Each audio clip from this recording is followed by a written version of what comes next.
Olá, você sabe do nosso prazer, do grande prazer que a gente poder estar juntos aqui mais uma vez.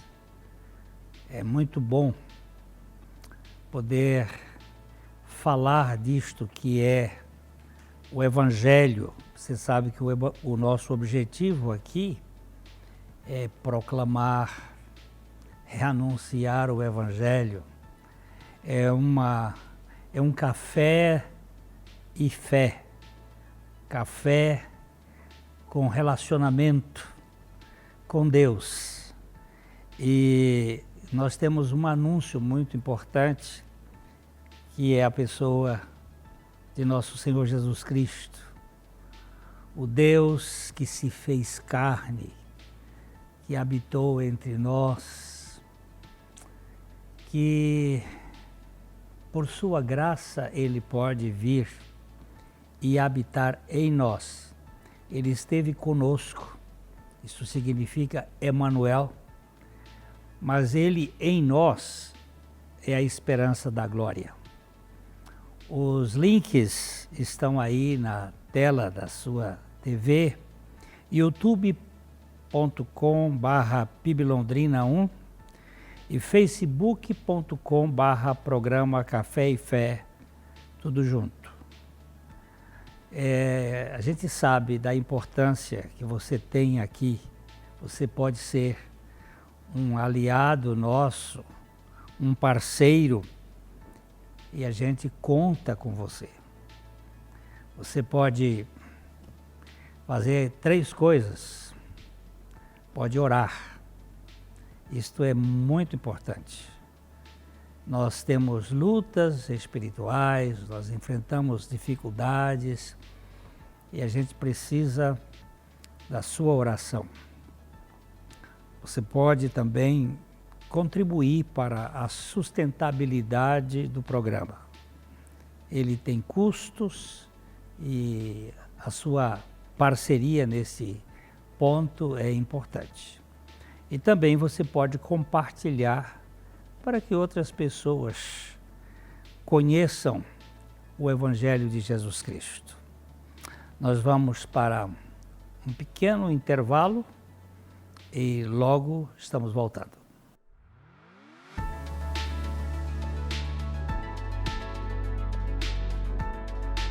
Bom dia, meus queridos, que a graça e a paz do nosso Senhor Jesus Cristo esteja sobre a vida, sobre a família de cada um de vocês. Queria meditar hoje com vocês uma pequena meditação da Palavra de Deus naquilo que Jesus disse em Marcos capítulo 8, versículo 36. Ele diz assim: o que aproveita o homem ganhar o mundo inteiro e perder a sua alma? O que daria o homem em troca da sua alma? Eu quero nessa manhã levá-la a pensar sobre a sua condição depois que você sair desse mundo. Só lembrando que você, que eu, um dia nós vamos sair desse mundo. Eu ouvi uma frase de um pastor há uns anos atrás, um pastor anônimo, que ele dizia assim: o ser humano nada mais é do que uma encomenda que a parteira enviou para o coveiro e a qualquer segundo, a qualquer momento, essa encomenda pode chegar. E o Salmo 89, 48, o salmista ele diz uma coisa aqui que eu costumo dizer que ele ficou sem rodeios, ele veio e bateu direto. O Salmo 89, 48, ele nos diz assim: veremos a morte cedo demais, todos verão, e não há porta dos fundos para escapar. Tem uma outra versão que diz assim: que homem há que viva e não veja a morte? Ou livre a sua alma das garras do sepulcro? Presta atenção nessa pergunta, que é uma pergunta bem... Que homem há que vive e não veja a morte? Quem aqui, quem de nós podemos dizer, eu não vou ver a morte? Quem de nós podemos dizer, eu nunca vou morrer? Então é isso que eu queria trabalhar com vocês hoje. E eu queria ler uma parábola que Jesus contou e conta para cada um de nós no capítulo 12 de Lucas, no versículo 15. Jesus ele faz uma recomendação, ele diz assim: tende cuidado e guardai-vos de toda e qualquer avareza, porque a vida de um homem não consiste na abundância de bens que ele possui. E lhes proferiu ainda uma parábola dizendo: o campo de um homem rico produziu com abundância. E ele pensava, ele arrazoava consigo mesmo, dizendo: que farei? Pois não tenho onde recolher os meus frutos. E disse: farei isto: destruirei os meus celeiros, reconstruí-los-ei maiores, e ali recolherei todo o meu produto e todos os meus bens. Então direi à minha alma: tens em depósito muitos bens para muitos anos. Descansa, come, bebe e folga-te. Mas Deus lhe disse: louco, esta noite te pedirão a tua alma, e o que tu tens preparado para quem será? Assim é o que entesoura para si mesmo e não é rico para com Deus. Eu queria levá-lo a pensar nessa manhã, nessa parábola que Jesus está dizendo aqui.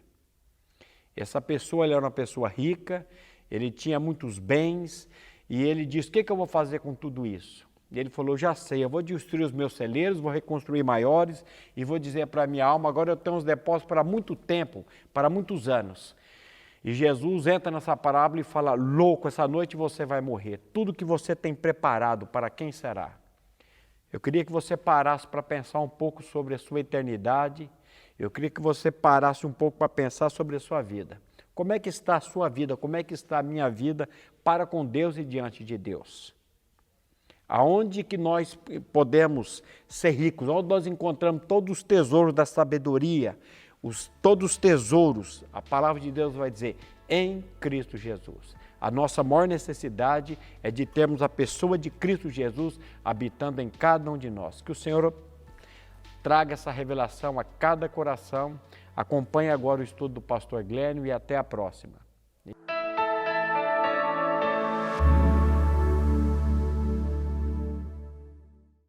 Ótica Higienópolis. Há 35 anos no mercado óptico de Londrina, sempre com novidades em produtos e tecnologia. Nossa equipe está preparada para dar uma verdadeira consultoria, facilitando a escolha de seus óculos para correção ou proteção solar. Ajuste de óculos personalizados, respeitando o conforto e anatomia do seu rosto. Ótica Higienópolis. Avenida Higienópolis, 346, em Londrina.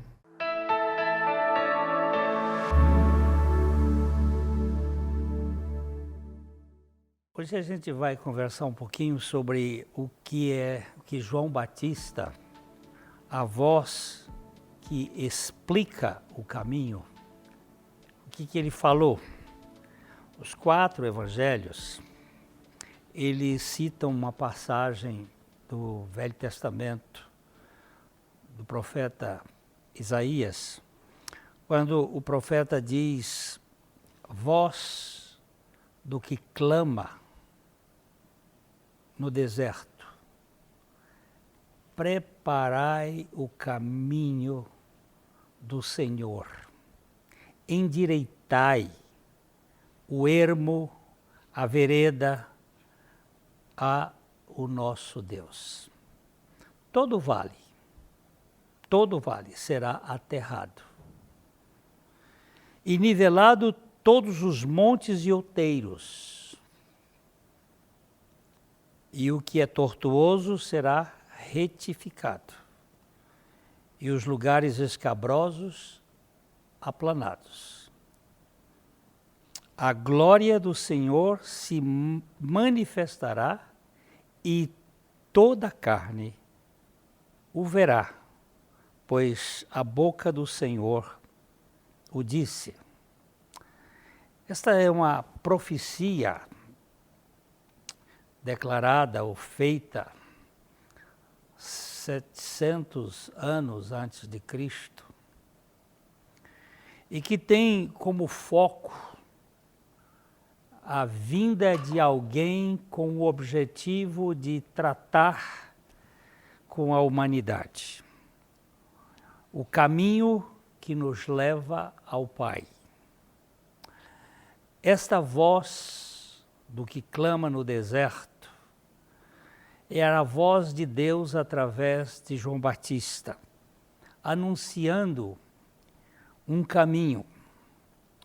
Uma tradução poderia ser ir direto à vereda, a voz que clama no deserto, vá direto à vereda que conduz ao nosso Deus.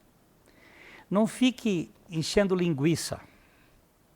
Não fique falando de coisas secundárias. Vá ao ponto. Qual é o ponto certo? Aquele que nos conduz a Deus. Certa ocasião, Jesus estava conversando com os seus discípulos, já no finalzinho do seu ministério, e Tomé disse o seguinte: Senhor, não sabemos o caminho, não sabemos para onde vais, como nós vamos saber o caminho? E Jesus respondeu dizendo: eu sou o caminho, a verdade e a vida. Ninguém, preste atenção aqui, ninguém vem ao Pai, ninguém vai ao Pai ou vem ao Pai, senão por mim. Esta era a mensagem que João anunciava. Jesus é a explicação do Pai. Jesus é quem revela o Pai. Jesus é aquilo que na teologia se chama a exegese do Pai. Ele é aquilo que identifica o Pai. Ali naquele mesmo discurso que Jesus falou para Tomé, ele também falou para Filipe. E Jesus estava dizendo o seguinte: se vocês me tivessem conhecido, vocês conheceriam também o meu Pai.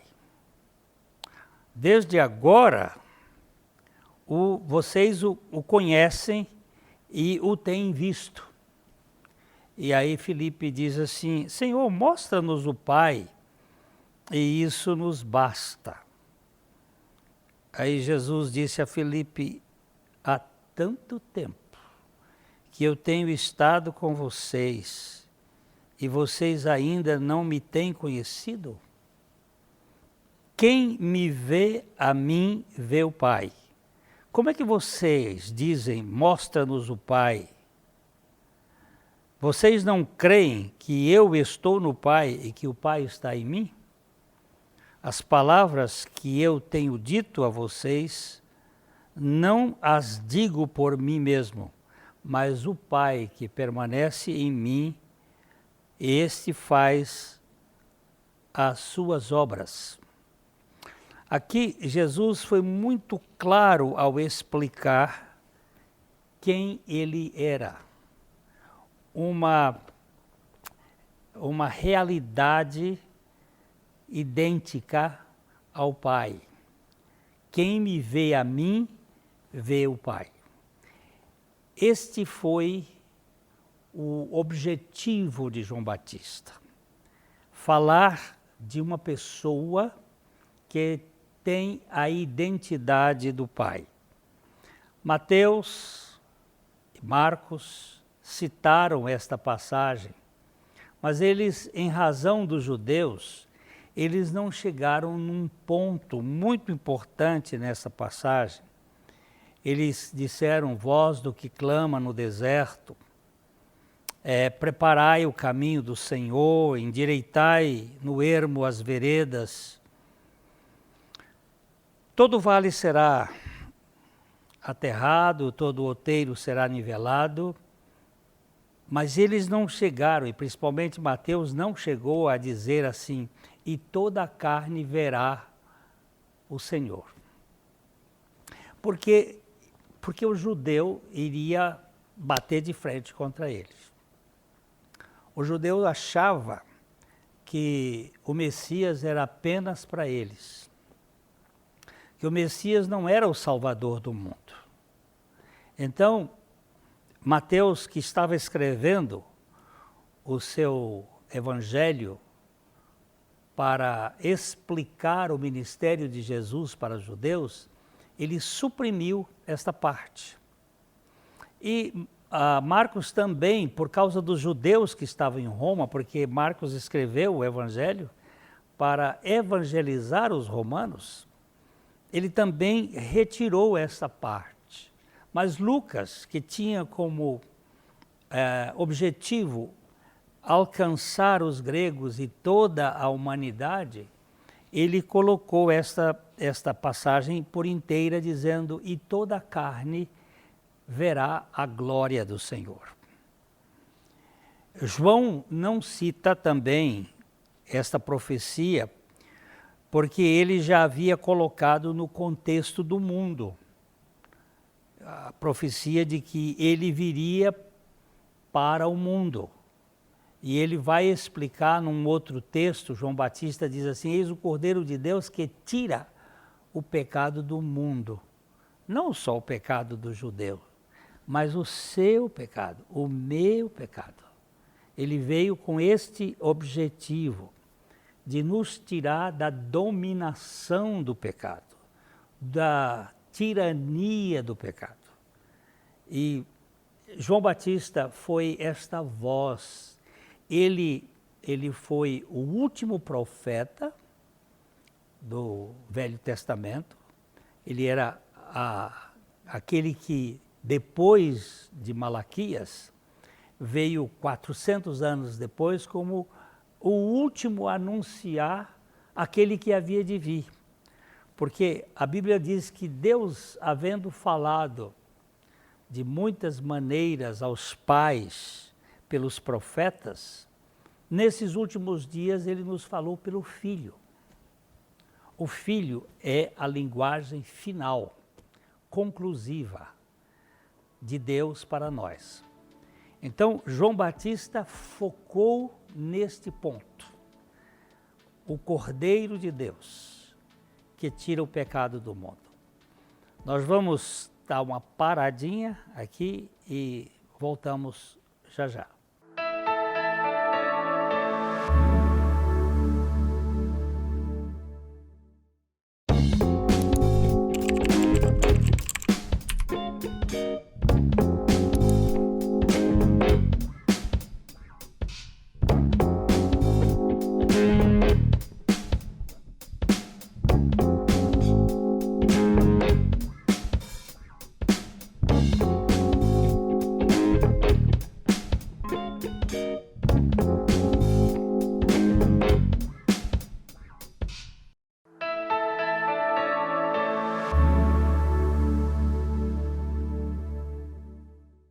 Quando João começou a pregar naquele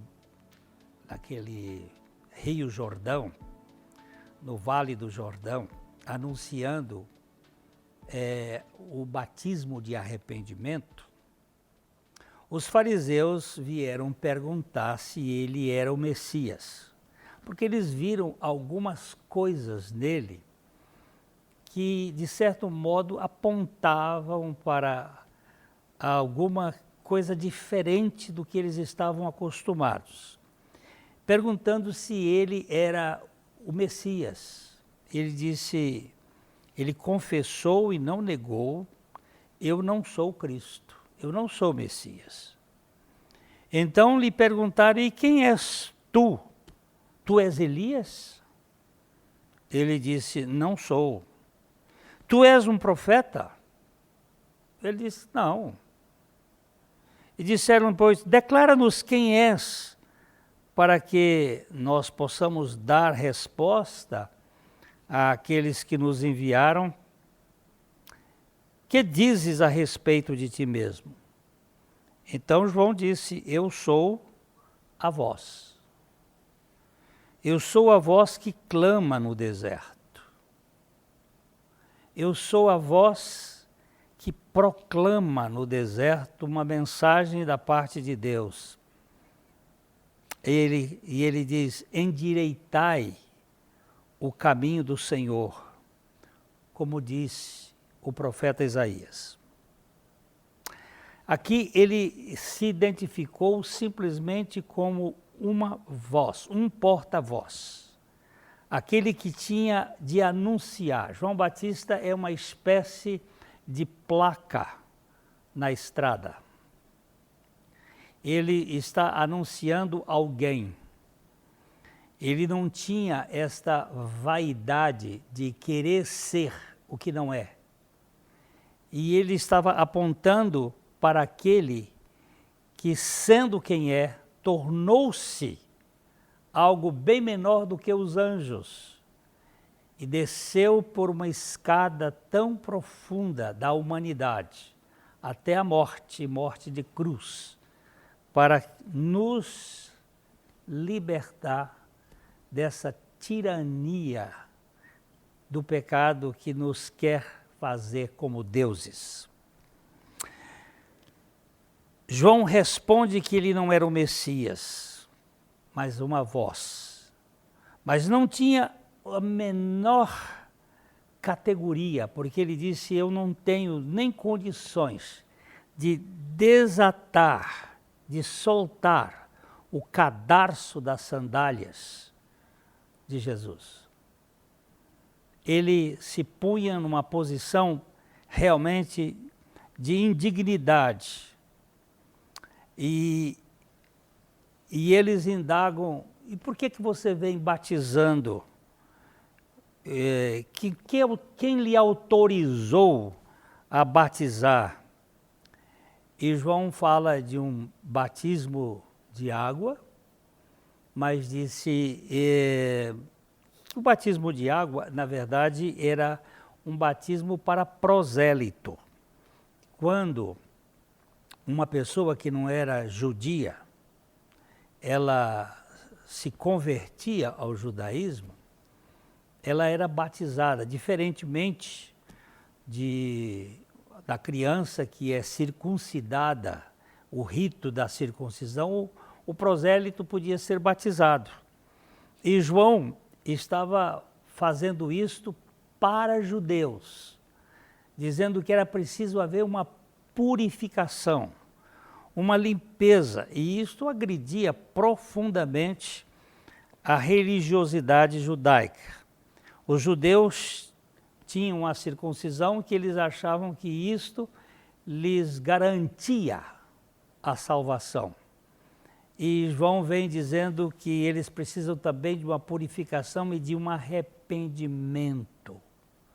Arrependimento não é simplesmente uma mudança periférica, não é um remorso ou uma tristeza por ter sido apanhado com a boca na botija diante de algum problema. Arrependimento é uma espécie de nojo pelo que somos, é detestar quem nós somos, a nossa identidade carnal. E os judeus ficaram meio impressionados e querem saber de João quem é que lhe deu essa autoridade. E João fala do seu batismo como sendo algo inicial ao projeto do Messias, mas que o Messias batizaria com o Espírito Santo e com fogo. E este batismo com o Espírito Santo e com fogo representa uma obra muito profunda de pureza, de purificação, apontando inicialmente para o que aconteceria na cruz. Jesus Cristo nos batizou nele. O Pai nos incluiu em Cristo, há um batismo. A palavra batismo significa mergulhar, incluir, colocar dentro. E nós que viemos de Adão, estávamos batizados em Adão quando Adão pecou, nós precisávamos ser batizados em Cristo Jesus na cruz, para sermos libertos de nossa identidade caída. a nossa identidade adâmica que foi conspurcada, que foi suja, ficou suja com o pecado original e com todos os pecados que derivam desse pecado original, que nós somos portadores de uma natureza reptilínea, uma natureza de cobra, uma natureza de serpente. João usou essa expressão, raça da víbora ou raça de víboras. Quem vos incitou para fugir da ira vindoura? Esta natureza que nós temos, muitas vezes ela se torna religiosa e tem um formato externo de conduta que merece até aplausos, uma conduta que não nos leva para a cadeia, porque nós temos uma moralidade externa boa, mas que não nos permite entrar na casa do Pai, não nos permite entrar no céu, porque nós somos detentores de uma pecaminosidade inata que precisa ser arrancada, que precisa ser extirpada, que precisa ser tirada de nós por meio de Jesus Cristo. Num outro programa nós vamos tratar deste assunto de Jesus, quando João Batista vai apontar para ele, dizendo: olha aqui, nós temos um cordeiro, o Cordeiro de Deus, não o cordeiro humano, não aquele cordeiro da Páscoa que os judeus levavam, mas o Cordeiro de Deus que vai tirar o pecado do mundo. Ele não disse só dos judeus, não de vós, mas do mundo, dos gentios, dos samaritanos, de todas as pessoas, dos brasileiros, de todos aqueles que vierem a crer no Senhor Jesus Cristo. João é uma voz, é a voz que aponta para o caminho. O caminho não é um sistema religioso, é uma pessoa. O caminho é o Deus que se encarna, é o Deus que assume a nossa natureza. É o Deus que a crucifica a natureza do pecado juntamente com ele. E que na ressurreição ele nos dá uma nova vida, a vida dele. É isto que o Evangelho se propõe. Não é fazer de você e de mim adepto de um sistema religioso, não é fazer de você e de mim membro de uma denominação, mas é fazer de você e de mim filhos do Deus Pai, filhos de Deus, da família de Jesus, membros de uma família espiritual que teve a sua natureza arrancada na cruz e que teve uma nova natureza dada na ressurreição. Eu estou aqui repetindo isto como João Batista repetia lá no deserto. E nós sabemos que o Espírito Santo é quem pode dar a revelação aos nossos corações. Ok? Então, fica aqui a nossa expectativa, a nossa esperança da revelação a cada coração daqueles que ouvirem a palavra. E nós voltaremos a nos encontrar, se o Senhor permitir, no próximo programa, para a glória de Deus. Receba o nosso abraço de sempre, de coração para coração. Até a próxima.